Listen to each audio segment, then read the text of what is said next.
Hey guys, it's Lane Kawaoka with Simple Passive Cashflow. Today we are going to talk about the coffee investment with David Swell. How's it going, David? Going very well, Lane. So before we get started, we'll quickly go over this legal disclaimer, which you guys can read your guys self. But we are not giving out any legal or CPA advice today, so consult your professionals for that. So if you guys don't know me, I run a podcast and blog at SimplePassiveCashflow.com, where we help hardworking middle class build real asset portfolios by providing free investing education, podcasts, and other networking opportunities, plus access to investment opportunities not offered to the general public, like today's coffee and chocolate investment. If you guys are interested, please sign up for other videos like this and podcasts at YouTube, Stitcher, Google Play, iTunes. And if you guys are local to Hawaii or want to join our online Facebook community, you can check us out on Meetup and Facebook. Today we are going to be talking about this coffee investment that I found last year, actually probably 2 years ago, when I first met Darren at a bar. And he told me about this International Coffee Farms, which is a real estate-based specialty coffee farm ownership opportunity, where for under 20 grand, you can own a half-acre parcel titled in your name, and it's already operating coffee farm in Panama. And on top of that, you get the turnkey management to go out on your behalf and work the land, pick the berries, sell the coffee berries for you. And with an average return of IRR of 10% plus pro forma return. But I'm going to bring on David and introduce his team. And how did this all get started? Because you didn't start off with coffee or anything in the food business per se, right, David? It was. No, I did not. My background is in corporate finance, really. I raised money for startup businesses for 25 or 30 years. Retired in 2006, moved to Panama. Wasn't doing much except watching the tide go in and out. And moved to Boquete, moved into the western area of Panama with the idea of starting our own coffee farm business. I had consulted earlier in 2011-12 to a Colombian firm who was doing specialty coffee, trying to build a specialty coffee business. We created a business model, which is the current business model for them. And Darren and I were consulting to them. We had met each other in a different consulting role in precious metal business in 2011, and decided to work together after that.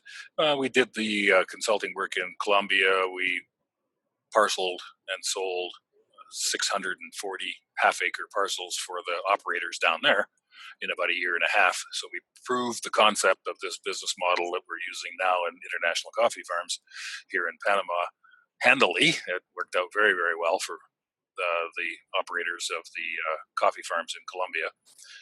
They no longer wanted to continue because they had a huge farm and they needed to digest that.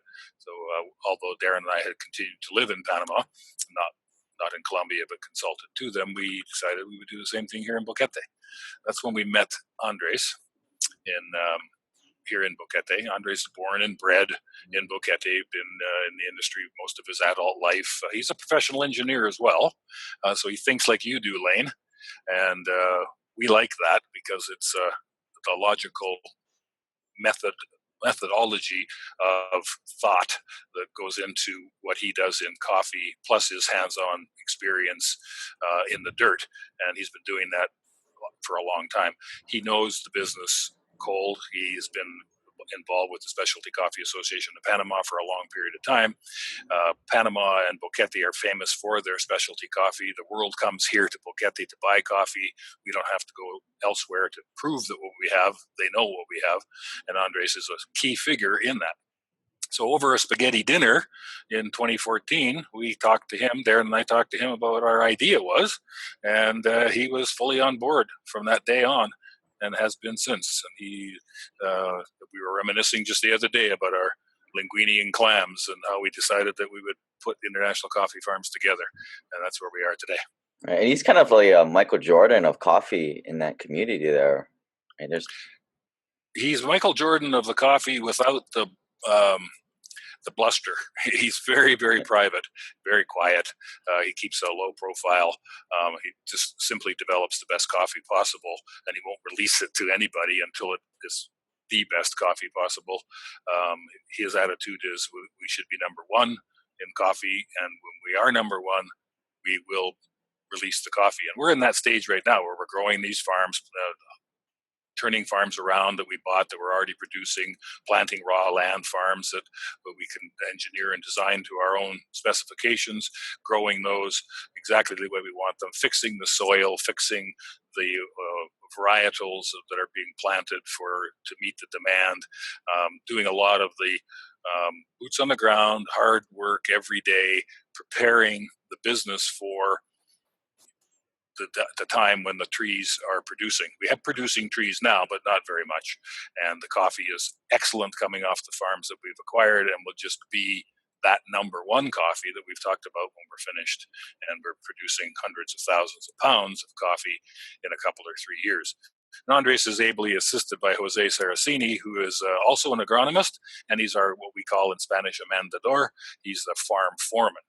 He runs the team, of which there are probably 35 people, 31 farmers every day, all day in the field, and 3 or 4 staff working with Andres as our in-house biologist, as an example, Valentina Pedrotti. She's our value chain analyst, and Andres is also assisted now by a young lady named Anna Staff, who is also an agronomist. So with his experience, 2 agronomists and a biologist, we're well scienced up.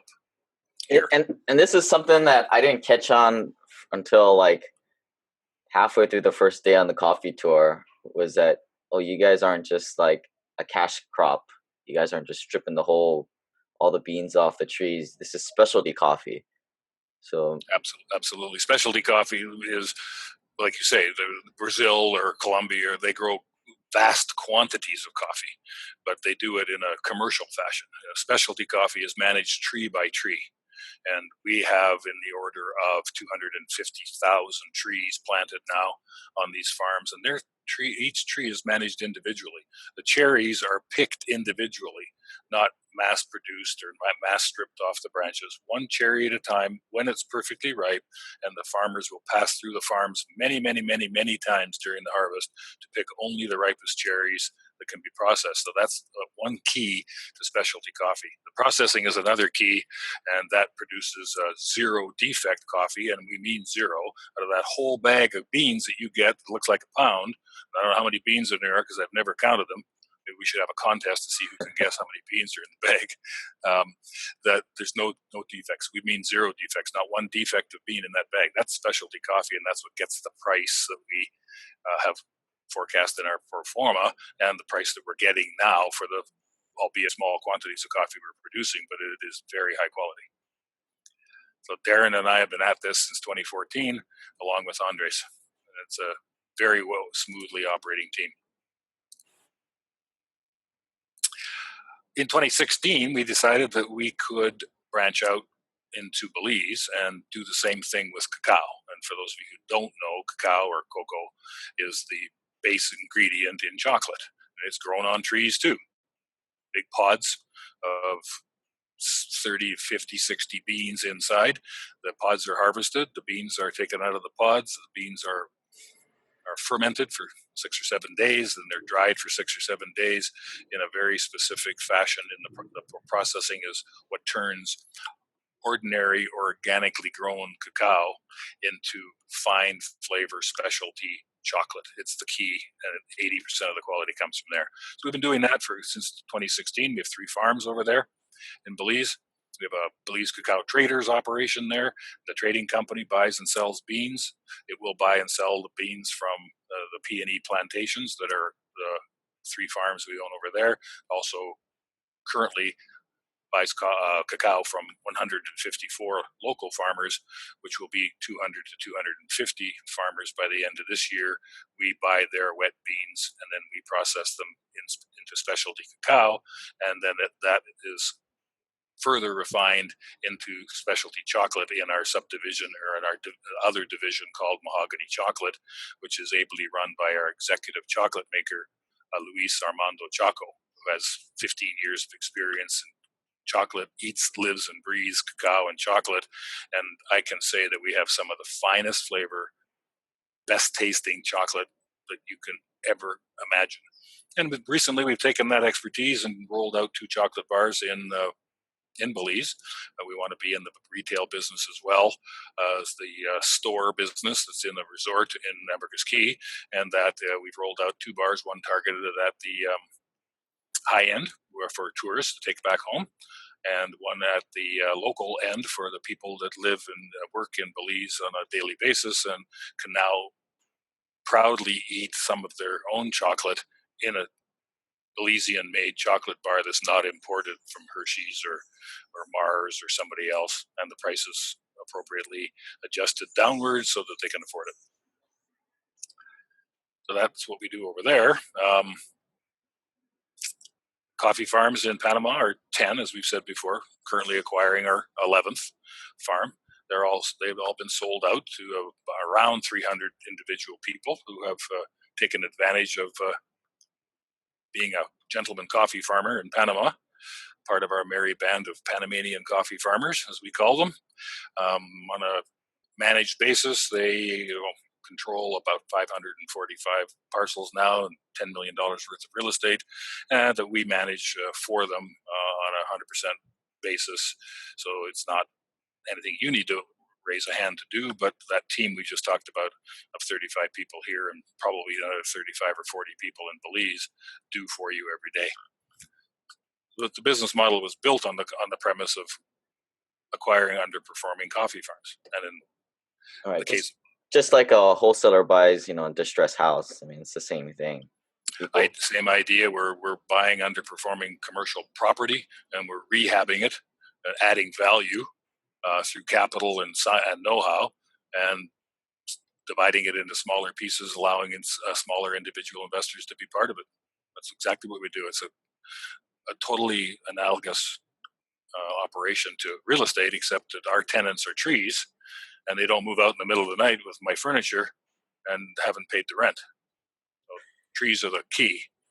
No toilets, tenants, and termites and troubles, just trees. And you're invited to come down and kick the trees. We'll tell you about a little bit later about our tours. So capital is required. There's a significant amount of money involved. The coffee science is very important. Our sustainable farming practices are the support system that the company is built on, and we will be economically sustainable. We'll make money. We will be environmentally sustainable, and we will leave the land in better shape than we got it, and we do that now. And we will be socially sustainable as well, where we offer a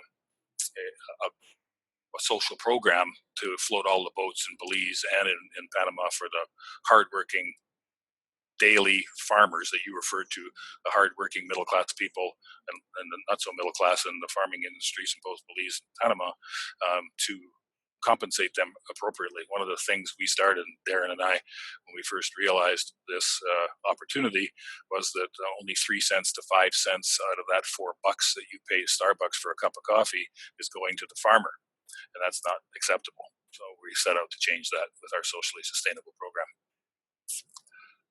You can read on here the various things that go into specialty coffee. I've already explained to you that it's a tree-by-tree process, and it really is, and there's 250,000 of them right now, and another 50,000 trees in the nursery, and planted a lot of trees with a lot of shade and other things that are necessary. And from what I saw, there's a lot of other coffee farmers, but they're a lot smaller out there. They're just more mom and pop. They just have like one farm, or a few acres is what the average guy has out there. There's some farmers that are large. There's 2 or 3 good-sized farmers, families that have been in the business for 100 years. but they don't have that much property. At 10 farms here with our size, I would say we're probably in the top 5 of the farmers for size, maybe even top 3. Lots of little smallholders that have been running their 5, 10, 20, 30 acre farms for a long period of time with a limited amount of upside, whereas our upside is unlimited. So we've made a fairly good splash here, which has also made it a little bit more difficult to buy farms because there's not that many of them that are saleable. Mostly it's from older gentlemen who are in their 80s and don't have any kids that want to work on the farms. Most of the kids don't want to get their fingernails dirty, and they're in South Beach in Miami, and all they really want is the bucks. So we end up buying the farms from Dad, and I don't know what he does with the money, but that's how it works. And it's not as easy as it looks. The boots on the ground part of buying a farm involves a lot of work that is specific to the farm by the time you figure out altitude and access and soil quality and wind and rain and sun and shade and all these other parameters that go into it. It's a science. That's just to acquire the farm. That boots on the ground experience is very valuable. And how many? What are the percentage of cash crop and single origin, micro lot, the specialty coffee? How many? No cash crop. All single origin, traceable specialty coffee. Everything will be done in micro lots. Oh no, for the other competition out in. Oh, I'm sorry, for the other farmers. Yeah. Mostly cash crops, but there are some significant specialty coffee growers here that are small, but they have very high quality coffee. Good business relationships established around the world over 30 and 40 years. One, for example, grows fine world-class quality Geisha coffee, and the Geisha is a tea, in my opinion, a tea-flavored light coffee that's very popular around the world, especially in the Orient. And last year at the auction, that Geisha coffee sold for $601 a pound at the auction. So it's a valuable crop, and there's a couple of guys that are really good at it. We have planted Geisha last year and this year, and we're going to be one of the guys that's going to be really good at it too. But we're not quite ready with Andres' attitude that when they're going to get off the porch and run with the big dogs, we're going to be number one. And I totally agree with that philosophy and that attitude. So that's all being developed. It takes time. As the screen says, that 5 to 7 years. We'll produce coffee planted from new plants in 3 years. And from turning around a farm, we can buy an existing farm that's underperforming and make it highly performing in specialty coffee in 3 to 4 years. But it takes that length of time to get it up and running, to get the steam built up behind it. And so, as the slide says, 5 to 7 years is something. If you're considering an agricultural investment, just don't bother. If you're going to be a farm flipper, buy a single family home, rehab it, and flip that, and then put your profits into something that's going to be around forever, in coffee, in cacao, and other agricultural products. But ag is a slow burn, so it takes time. Yeah, and one of the reasons that I kind of bought in was, like you said, that Geisha coffee. If you guys go and Google that on the side now, because you guys are always doing more than one thing, is go look at what the frenzy is with this Geisha coffee, and that's really the ace up the sleeve with this investment. Is that the upside on that is pretty high, and I know you guys done the pro forma with just thinking that you'll sell that Geisha coffee, but not. I mean, if that thing sells for that highest price, then man, the returns really go up. What was kind of your method for the numbers going into the pro forma? Well, the reality is that there's no Geisha built into the pro forma. We didn't have Geisha when we made this pro forma, and we are planting it now, and it's going to be an additional upside boost to the bottom line, to the IRR from the Geisha. Geisha is not going to sell for $601 a pound on a regular basis. That's an auction, and it's an unusual event. But it does sell for $180, $200, $250, $300 a pound on a continuous basis. So there's no Geisha built into that model. So it's conservative. There's no capital gains built into that model for the value of your land. And I'm going to argue that my pro forma says 0 for 20 years is the value of your land. I'm going to argue that it's not 0. It's going to be something higher than 0, but I don't know what that number is, so I left it out and just made it 0 because it can't be any worse than that. So it's conservative again. And arguably, if you buy raw land or an underperforming farm and turn it around into a really highly producing farm with specialty coffee selling for $8, $10, $12, $15, $20 a pound for any varietal you can imagine or more, you got a valuable piece of property on your hands. So there's a couple of places where it's obvious that there's some sandbagging going on in the pro forma, with the underperformer, Yeah, you don't want any worries. You live in Panama. Yeah, I live right here by the coffee farms. And I don't have a fence around my property. So it's conservative. Takes time. That's the things you really need to know. And it's not very much money. It's $18,000 for a parcel today in coffee and $24,500 for a cacao parcel. So it's affordable and attainable for most people to get started. Buy 1 or 2 parcels, come on down and kick the trees and get to know the team and all the rest of the things. And if you have the financial capability, add some more. Hold on to it forever. It's a legacy income. Once the trees start to kick in and the cherries are there and the specialty coffee is flowing out the door in 40,000-pound containers to roasters around the world, the returns are double digit on an annual basis, and those numbers are going to be very hard to replace anywhere else. Yeah, and what I liked when I did the tour, you gave some talks out in the field that I captured on video that I'll show at the end of this webinar. But you don't just plant the tree and then you get rid of the tree. The tree kind of stays around for many generations. Yeah, it's interesting. The tree, if you plant, let's start with a planted tree, plant a new sapling, seedling, and it'll grow and produce cherries in 3 years, sometimes 4, depending on the varietal or the location that you've planted it, but 3 to 4 years. And then that will produce good coffee for 12 years, more or less. 15-year cycle. It's like a C curve for all of you engineering people out there. And you imagine climbing up the left-hand side of the C curve and where the output on the tree in cherries and coffee exceeds the inputs, which is fertilizer and labor and all the other things that go into running a coffee farm. As long as you're climbing up the C curve to the top, you're making money, you're economically sustainable, and that works for us. Once you start to decline down the right-hand side of the C curve, then your inputs start to exceed your take from the tree, and it's time to recycle the tree. You cut that tree down at the ground level, let the root ball grow up another tree. In 3 years, it'll produce coffee, and then you'll have another 12-year cycle on your hands. So that's 15 years, now 30. And then you do it again. You can cut it a third time. Then that root ball will grow up again, do a 12-year cycle, 15 more. There's 45 years. Then you simply cut the tree down on the third cycle and don't let it grow again and plant a new sapling right beside it and start all over again. So there's no reason on the planet that I can see that this isn't a legacy investment and a legacy income from a continuously producing farm on coffee and cacao that's managed properly. And as long as it's managed properly and consistently, it's there forever.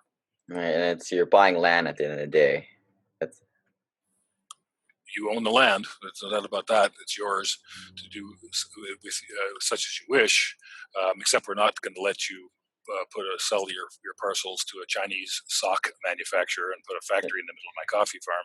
So we do have a minimum hold of 3 years and a first right of refusal to us, so that if you do want out for some reason, the first thing we'll do is give you a psychiatric examination to wonder why you want to sell.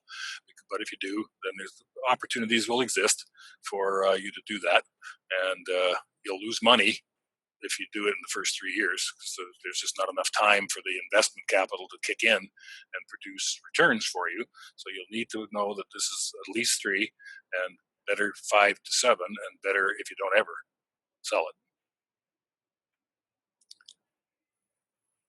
So let's talk about, once purchasing a parcel, because a lot of people get hung up on this. It's out of the United States. Ooh. So owning assets that do not require reporting them to U.S. government, and kind of maybe kind of talk us through. I mean, you've kind of guided many people through this transaction, David. The reality is that if you do own real estate offshore in your own name, not in the name of an entity, so not in your IRA, not in your LLC, but in your own name, that you don't have to report the FATCA or FBAR. If you do own it in your IRA, either in an LLC in your IRA or not, the IRA custodian will report for you and on you and about you because they have to. But you don't have to report even through your IRA. The IRA custodian will take care of that. So the only time you would be individually reporting is if you own it in an entity in your own of your own. And we recommend mainly that people don't do that at the start. It costs money to set these entities up. It costs money to run an LLC every year. Fees are pretty high, and there's not a lot of money in this in the first 2 or 3 years. So why do that? If you need to change it later on down the road because it fits into an estate planning program, or for whatever reason you want to do that, that's simply an operational issue inside the company, and it's no big deal. So owning offshore real estate is a really good way to diversify out of the country that you live in and out of the currency that you live in, into U.S. dollars.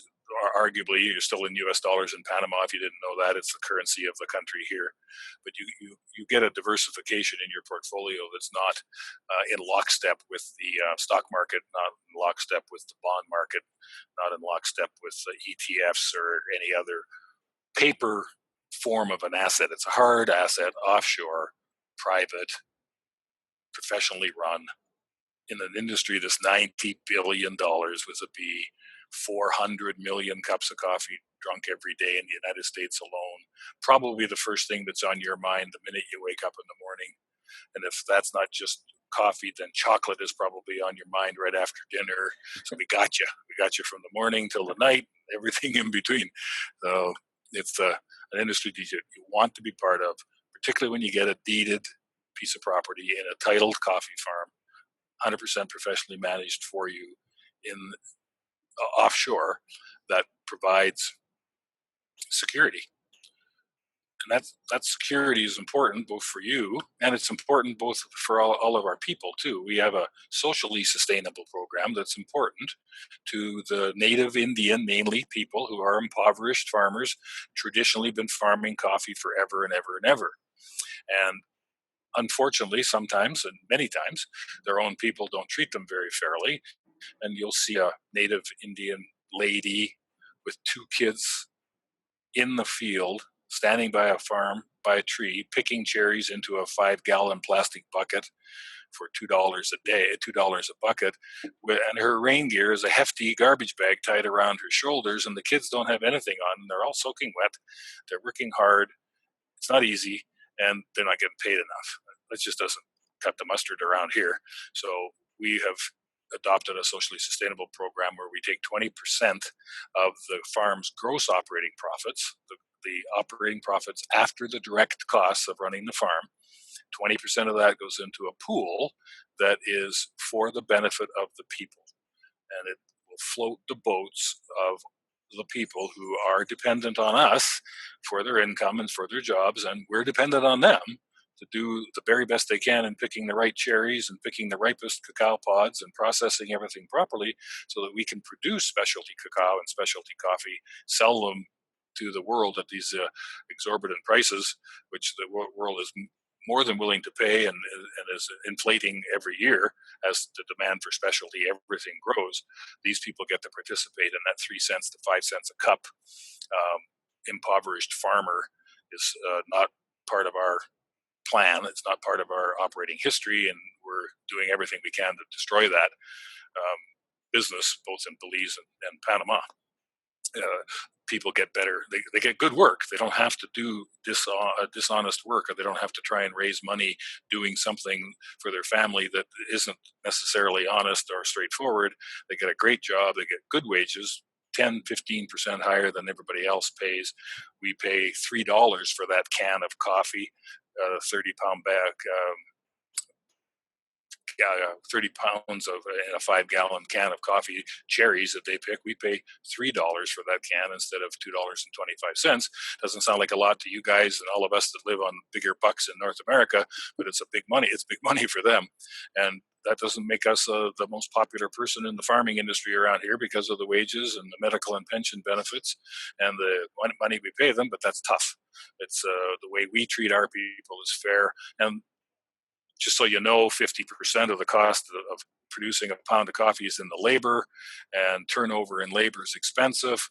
And we have 29, I think it's now 31 actual farmers that work every day in the field, and we haven't had one employee turnover in the 4 years we've been operating.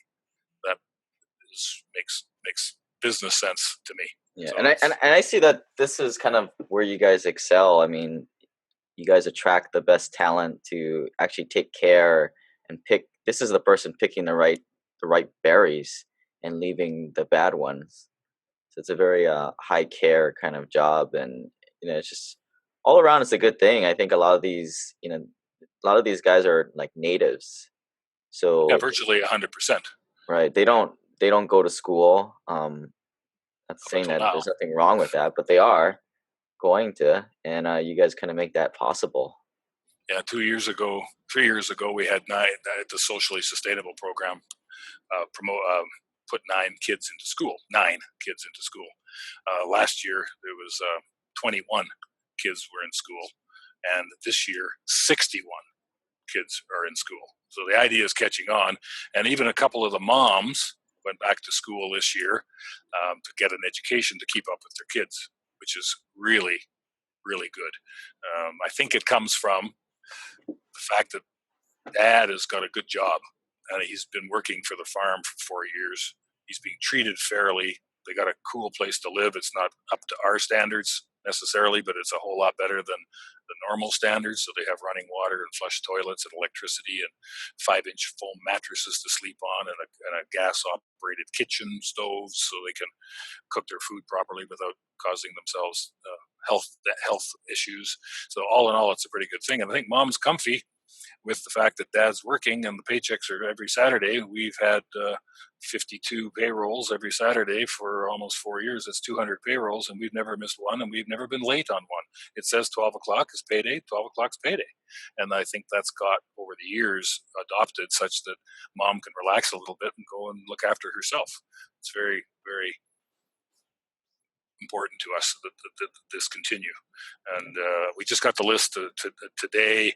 So we're arranging the Christmas party. We're having a Santa Claus come in, and we're flying him in from Mexico, and he's going to be Santa for our party. And the list so far is 92 kids. So it's getting big and important.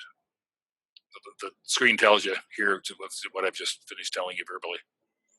So one of the biggest questions that when I went to Panama, one of my biggest concerns was like, okay, now, you and Darren are here, and you definitely are disrupting everything with all you're treating these workers a lot better. And then you would think that other coffee farms would be upset with you guys coming in and disrupting this whole model, bringing in outside capital, just beating the pants off their facilities. That I was like, well, you always hear about it in Latin America, they just blow up your car or something like that. But I mean, the answer I got from yourself and your team and just kind of being there, walking around the city, it's just not like that. No, there's zero concerns on safety. It's my concern for Deborah, my wife, and myself, and our safety is much more prevalent when we get on a plane and go to the United States.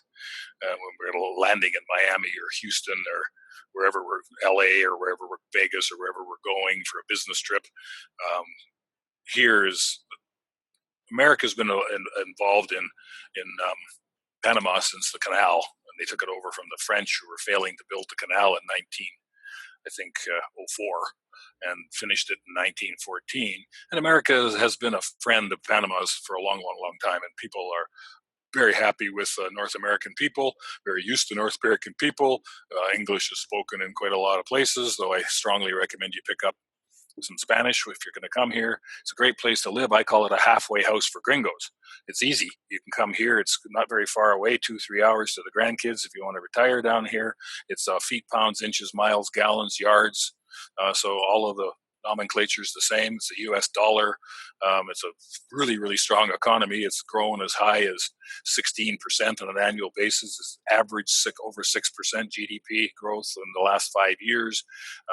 Since the Great Recession in 2008 and 9, it's been up over 6. The U.S. has never broken over 2, or is just doing that now, and would die for a 6% GDP growth rate. So the economy's booming. There's jobs, there's work, there's cash, there's capital, there's nice people that like who you are, and are appreciative of our socially sustainable program. And any naysayers have really come and gone, and pretty well everybody's on board with what we do, and they know that our shingle's out outside the office, and if they want to sell us their farm, we're the most logical buyer. We'll pay a fair price with reasonable terms and conditions, and we've closed on 10 of them out of 10 in a row with no hassles whatsoever. So I think people are pretty they're what's the word I want to use? They're resigned to the fact that we're here to stay. So the social component's all nice, and some people really like it, but other people are, of course, like, okay, what are the returns, right? Yeah. No, let's stop all that laissez-faire stuff, and let's talk about the cash. Right. I mean, I think your wife Deborah. I mean, she really runs with the social sustainability portion of this business, but I think you and I are more okay. How does the numbers will shake out on this thing? Yeah, I have an MBA in corporate finance, and I spent 25 or 30 years putting investors into deals that worked and putting investors into deals that didn't work, and you can't win them all, particularly if you're in the venture capital business. And one thing I learned is that if you're not in control of the due diligence, and if you're not in control of the outcome, the delivery, then it makes it much more difficult. So we've changed all of that. We are in control of the due diligence. We know what we're getting into. We're not taking somebody else's word for it. And we also know what we have to do to deliver. And we have delivered. We've done 2 distributions already, annual cash distributions, more or less in the 95% range of what we forecast in the pro forma. So pretty close. And we've done 2 of those when we were supposed to do them. And they've been done. The 3rd one will be this fall. They usually go out in September, October, after we've harvested all of the coffee and processed all the coffee and rested the coffee, sold the coffee, got paid for the coffee, and all the same thing happens in cacao. And then we can distribute. And our 3rd distribution will go out on time this year from coffee, and our 1st distribution is just about to go out for cacao. We started it a couple of years later, and we're just finishing off a very unique annual report that we're going to send to the cacao participants and the cacao parcel owners in video format. And it's the first time we've done it. I think it's cool, and it's going to be very informative. So we've delivered. We know how to deliver, and delivery is really the key on you making an investment with us or anybody else that you're going to do. And the 10% that we already discussed is a number that's obtainable and realistic, and should actually be low when it's all said and done and coffee is coming off the trees.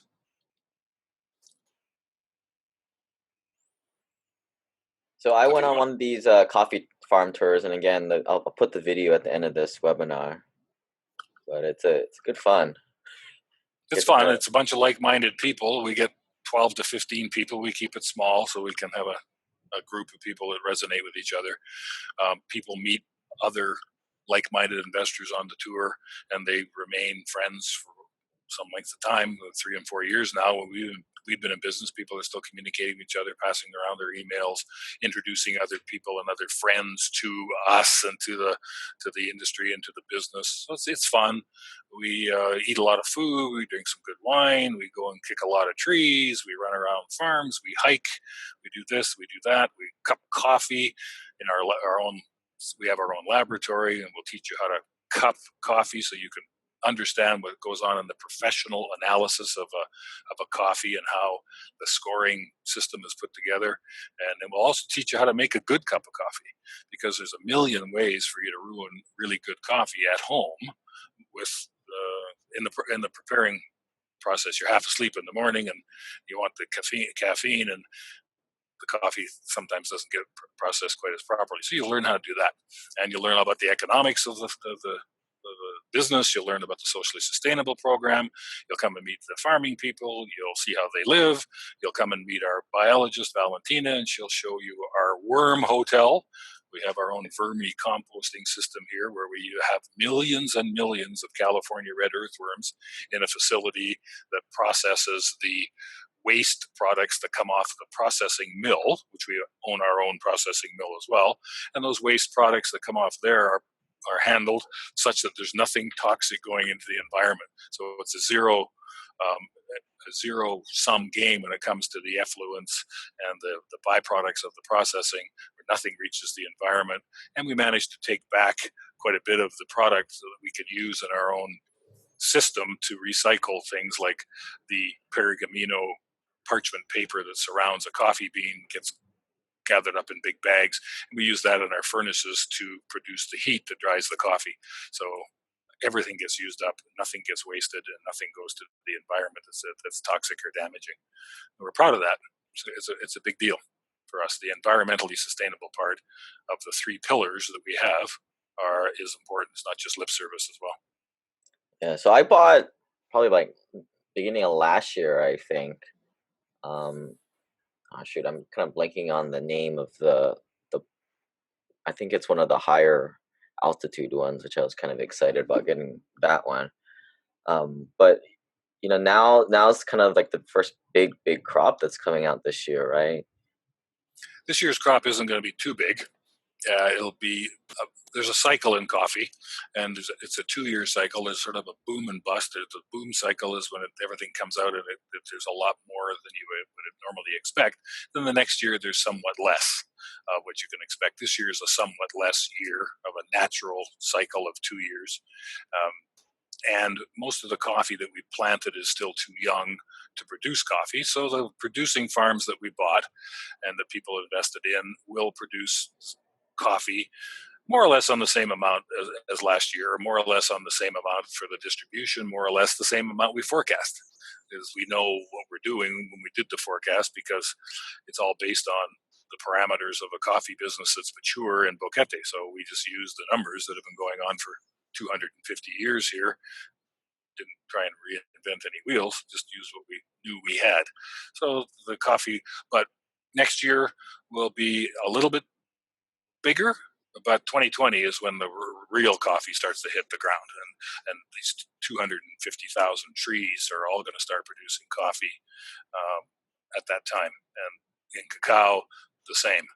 The 3-year cycle is underway. We've got trees that are a year old that look like they're a year and a half old, so they may produce in 2.5 years, so maybe only a year from now, and they'll start to produce, but not in huge quantities, but in the quantities we forecast in the pro forma. So it's a slow burn, it's a startup for the trees themselves. It's not a startup business. We're 4 years at it now. We understand what we're doing. We've raised $10 million and invested it in the 2 countries. And we have a good team and a good operation going here. So the delivery part is a given. We understand what we're doing. It just takes, as I've said before, a little time to get the nature on side. And she's going to go at her own pace. We know what that pace is, so we forecast that pace. And if that forecast is amenable to you, then this is a great place for you to invest. If it's not, then it's not a great place for you to invest. Go back to the stock market. Yeah. Trade options or something. Yeah. So anything we missed there, David? Gonna tell people, I'll start playing that video that I put together of when I went and visited you guys, and if you guys are interested more, check out SimplePassiveCashflow.com/coffee. Put together a bunch of more texts and information out there. But thanks for the mug. Yeah, you look cool. That's a great picture you got there. I drink out of it every day when I'm stuck in that cubicle. Yeah, well, that won't be forever, will it? No. So when people come to you, then they can come through to us. We can explain to them what the options are. There's some retail pricing for one parcel, but there's some package deals that are available now that weren't available when you were starting, and but they are available now to all of our owners and to anybody that comes on board. And where if you have a 3-parcel package or a 6-parcel package, there's some significant discounts that are available to somebody who wants to get started at that level. Right. Yeah, it's just a little tricky wiring the funds to Panama. I think sometimes it can that was be the only difficult part, but it's mostly, unfortunately, the bankers in the U.S. and Canada that can't fill out a form. The information is always available, and the people that can fill out the form correctly, the bankers that can fill out the form correctly, the wire comes that day or the next day in without fail. But if they don't put the right numbers in, they leave out the account number, they put the information in the wrong spot. The international financial system is so tight nowadays that it'll get kicked back. It's just the reality. So we provide the instructions. We request that everybody fill in the forms and send us the forms, take a picture and send it to WhatsApp, and Darren will vet the form, make sure it's accurate, then go back to the bank or up to the counter again and give it to the banker and let them fill it out correctly. And if that's done, it's simple. If it's not done, it just doesn't happen. And it becomes a pain. And unfortunately, the banking industry is not all that great these days. And most of the kids that work in the bank don't know where Panama is. And have probably never sent an international wire in the 3 weeks they've been working at the bank. And so that makes it a little more difficult for us. But if people follow the bouncing ball, it'll happen. Right. All right, David. Well, thanks for joining us. If you guys are interested, again, shoot me an email, Lane at SimplePassiveCashflow, and check out the URL. And I'll play that video right now. All right, man. Thanks very much for the time, and stay away from the lava. Yeah.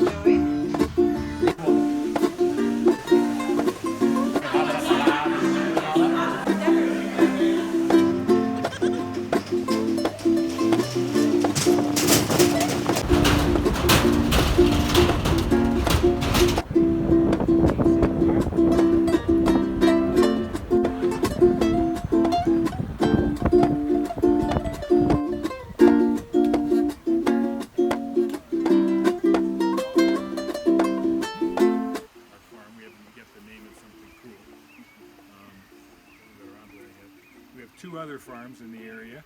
We buy farms in clusters so that we can efficiently manage them with respect to farmers and management and transportation and pulling cherries off the hill and getting into the distribution.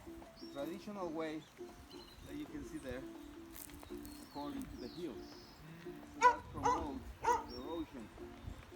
And this is the way that the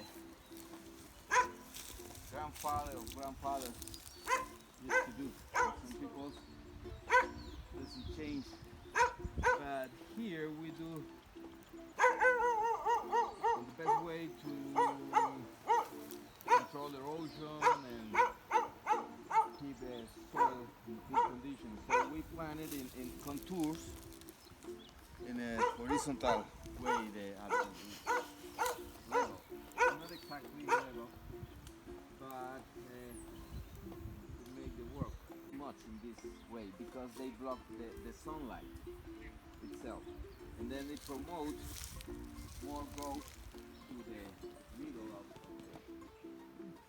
plant. So in this way you're going to receive a lot more sunlight if you design in this way, because you have a very big open space so the plantation can grow in this way. And that's in El Salvador. They use as a fodder Maragogipe rojo, which is a very tall plant which produces huge beans, with pacas, which is a mutation from Bourbon, which take place in El Salvador. Another genes from other varieties that start to reduce, like you can see here. That's not 45 degrees, but came together with the same lot of seeds. So maybe comes from the same plants, but by pollination, it changes a little bit and makes them mix it. This is not 100% one. So you can see in this characteristic. The other stuff is that in the way that the branches grow and get longer and longer, the weight makes that the branches go in this way. But the plant tries to pull it up again and make a shape like eagle wings at the end here. So it goes down and then goes up. All the branches, when get very long, they get the same shape. Like this. This one is another characteristic, but this is not the one which determines. Every sidewalk is perfect. I worked it all off already.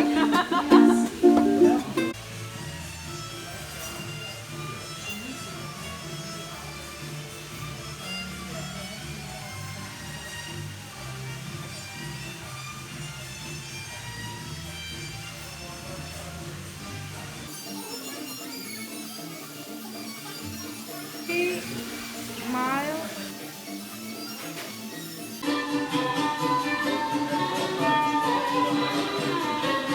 Hey, notice she has bare feet. She has bare feet. No shoes.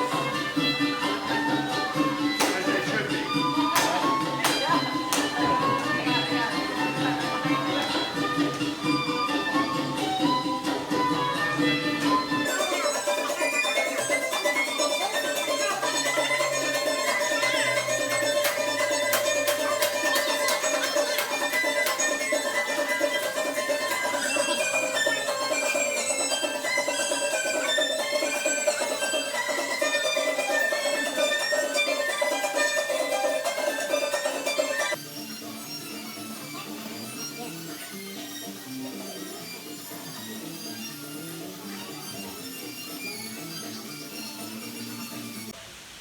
Panama, about the culture and a lot of other different ways, but in this specific case, it's about our culture.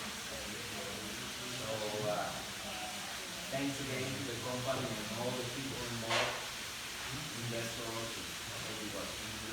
So any production amount exceeds the input costs, and if your production volume exceeds your input costs, if you manage your money right, you're going to make money. But if it's the other way around, you're not. So you get too old a tree, you get too many input costs to go into feeding wood, which is all wood, and very little producing coffee. So these are fine examples of old trees. So that tree is probably 40 years old. Yeah. Wow. What happens in renovating the farms is what we do to turn them around is to renovate them 10% or 15% of the farm at a time over a 5 or 6 year period. This is a long-term opportunity. It takes time to do this. You end up cutting the tree off, which you can see has happened numerous times. Let it grow back again from the same root ball. So you got a C curve, 15, 20 years long. Plant to plant, start to get up the C curve. 3 years into the x-axis, you get 3 years, you start to get your first production. Keep going up the curve, up the C curve, 8, 9, 10, 11 years more, maybe 12 years total, sometimes 15. Produce coffee. You can produce coffee all the way on the downside too, but the input costs are here. When you get up, that's looking pretty good. When you get down the C curve to here, and then lower, it's not looking so good. So the whole idea is not to feed wood. The whole idea is to feed a tree that's going to grow cherries. And if you do it right, you can get up to the top of the C curve, and you do what's called a soca in Spanish. You cut off the tree, 10, 12 years into it, plant it, let the tree regrow itself, that, and you'll end up with a C curve like that, down, look at the C curve like that, and the C curve again, and the C curve again, and that's why you can call this a legacy investment. That's a 40-year process with a 10-year-old tree every time, not a 40-year process with a 40-year. So that's To produce around 100,000 plants per time, because renovate old farms and plant the new farms, stuff like this. So what we do is select the material. Maybe the girl again that's in the orange. Like Tatiana, every time she comes, she brings. Jessie, Beth gana puros 5 en la escuela. She gets just A's in school. Really good.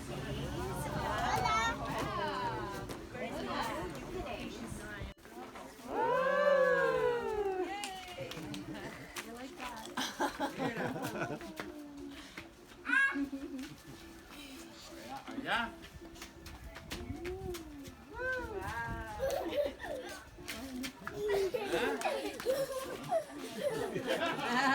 My presentations in front of the room with someone for you. And all the billionaires were like, whoa! Oh my god. Stickers. Stickers! Oh. Stickers! I know. Yeah? I'm not sure what they are, but yes. They probably know.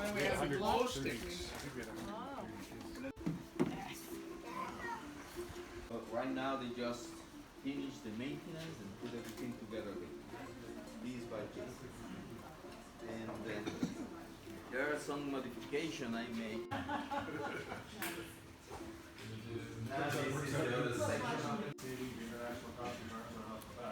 This stuff efficient. It's all designed to be a good system.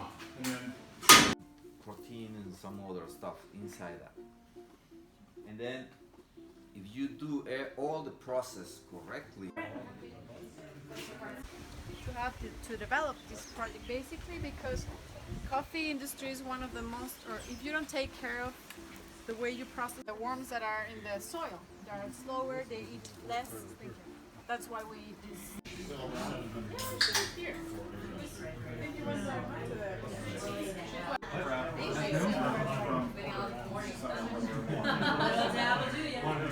I know. fell asleep. Let it go to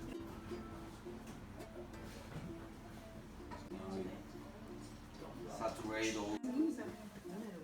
especially for Indonesia. Fragrance.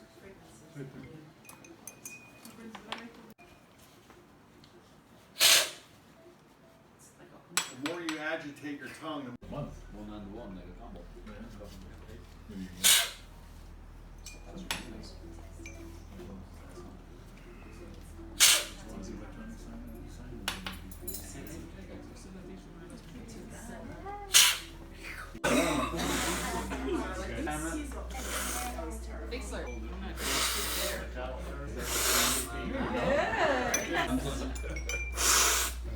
To do a new infusion, we did an infusion of coffee pulp, the shell of the coffee, and she will share with you so you can smell. And this is a new stock. We have a lot of citrus trees here that produces this beautiful flower called azar. So we pick them, we dry them, and we made an infusion of that. So The dried flower. yeah, at my ceiling of my home. No orange this season Because of Valentina. because of Valentine. That's the flower of the orange tree. Smells like lemon.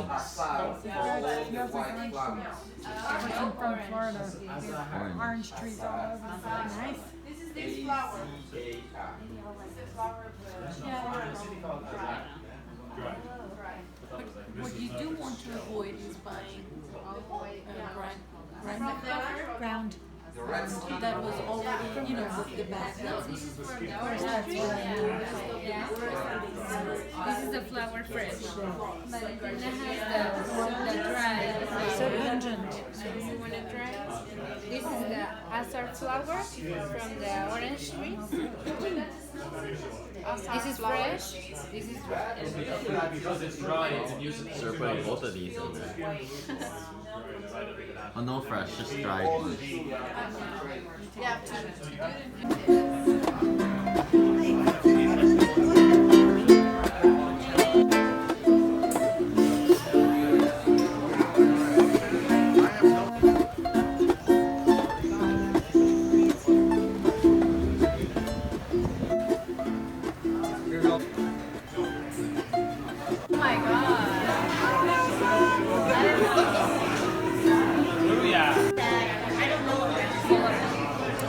already. You have filet mignon. You got it.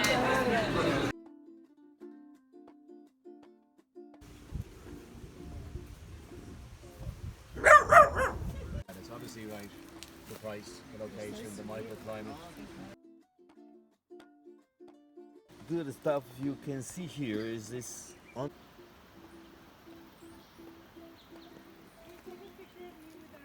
Dog food because the tourists feed them cookies, and so we give them protein to balance with the wire around its neck. And so those three were definitely going to help. David's not here yet. And hops, okay?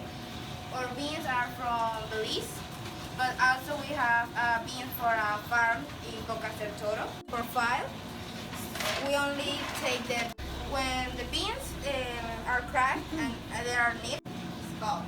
They crack the beans like this and until they, the chocolate is smooth and no sandy, because the sugar for to let it cook and melt in like machine. 100 is okay. This is basically the all making process.